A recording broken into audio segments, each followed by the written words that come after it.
ભાવનગર શહેરમાં કરચિયાપરા મેલડીની ધાર પાસે રહેતા યુવાનની તીક્ષ્ણ હત્યાના ઘા ચીકી હત્યા કરાતી ભાવનગર શહેરમાં મારામારી અને હત્યાના બનાવો વધી રહ્યા છે। 2 દિવસ પૂર્વે જિલ્લાના ભૂતેશ્વર ગામે યુવાનની હત્યા કરવામાં આવી હતી, ત્યારે આજે શહેરમાં એક યુવાનને મોતને ઘાટ ઉતારી દેવામાં આવ્યો હતો। પ્રાપ્ત માહિતી મુજબ ભાવનગર શહેરના કરચલિયાપરા વિસ્તારમાં સામાન્ય બાબતે ઝઘડો થતા રોહિત ઉર્ફે ગોપાલ હિંમતભાઈ બારૈયા ઉંમર વર્ષ 35 ઉપર 2 શખ્સે ઉપરા છાપરી ઘા ચીકી જીવલેણ હુમલો કરતા લોહિયાળ હાલતમાં સટી હોસ્પિટલ ખાતે ખસેડવામાં આવતા જ્યાં સારવાર દરમિયાન મોત નીપજ્યું હતું। આ બનાવમાં મનીષાબેન તથા ભરતભાઈને ઈજા પહોંચતા હોસ્પિટલ ખાતે ખસેડવામાં આવ્યા હતા। બનાવની જાણ થતાં પોલીસ ઘટનાસ્થળે પહોંચી હતી, તપાસ હાથ ધરી હતી। જે કે સિંગુ સાથે હિરેનભાઈ ભાવનગર।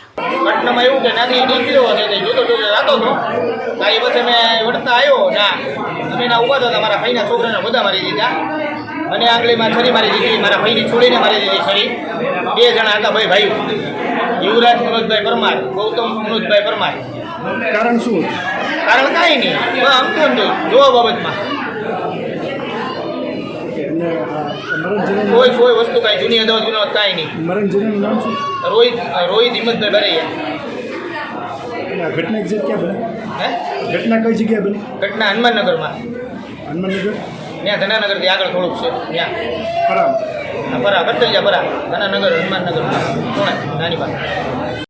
ફરી એકવાર હત્યાનો બનાવ બન્યો છે, શું ઘટના છે, કઈ રીતના અને કઈ જગ્યાએ બનાવ બન્યો? ગંગાજળિયા પોલીસ સ્ટેશનનો વાલકેટ ગેટ વિસ્તારથી આગળ જે અગરિયા વાડ વિસ્તાર જે છે ત્યાં મારામારીનો બનાવ બનેલ, જેમાં બાઇક લઈને જતા હતા તો શા માટે સામે જોવે છે અને કાતર મારે છે તે બાબતે જે રોહિતભાઈ, મનીષાબેન અને ભરતભાઈને આ કામના જે બંને આરોપીઓ જે છે ગૌતમ મનોજભાઈ પરમાર અને યુવરાજ મનોજભાઈ પરમાર દ્વારા છરીના ઘા માર્યા અને તેને ઈજા કરી।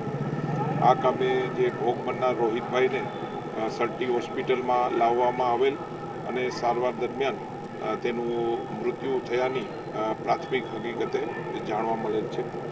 આ કામે પોલીસ દ્વારા તે વિસ્તારમાં બી બંદોબસ્ત રાખી દેવામાં આવેલો છે અને આ કામે હાલમાં જે મરણ જનાર જે છે તેના જે વાલીની ફરિયાદ લેવાની હાલમાં કામગીરી ચાલુ છે। સાહેબ, આ જે ઘટના બની છે એની અંદર કેવા પ્રકારનો બનાવ હતો, શું?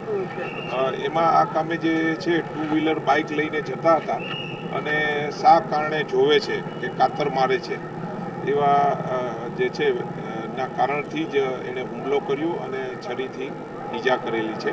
આ કામે જે આરોપીને બી હાથમાં ઈજા થયેલી છે, જેને અહીંયાની બજરંગ દસ હોસ્પિટલ જે છે તેમાં દાખલ કરવામાં સાહેબ, અન્ય કોઈને ઈજા છે આ બનાવમાં?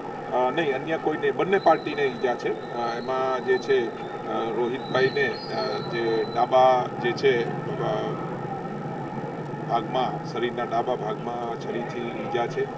મનીષાબેન અને ભરતભાઈને હાથમાં ઈજા છે। સાહેબ, આ જે ઘટના છે એની અંદર ભાવનગરની અંદર અગાઉ પણ આ લોકોને કંઈક માથાકૂટ થઈ એવી વાત સામે આવી છે। એ બાબતે પોલીસ તપાસ કરશે, પણ હાલમાં જે છે લો એન્ડ ઓર્ડરની સિચ્યુએશન અંડર કંટ્રોલ છે અને પોલીસ દ્વારા હાલમાં ફરિયાદ લેવાની કામગીરી ચાલુ છે। Thank you.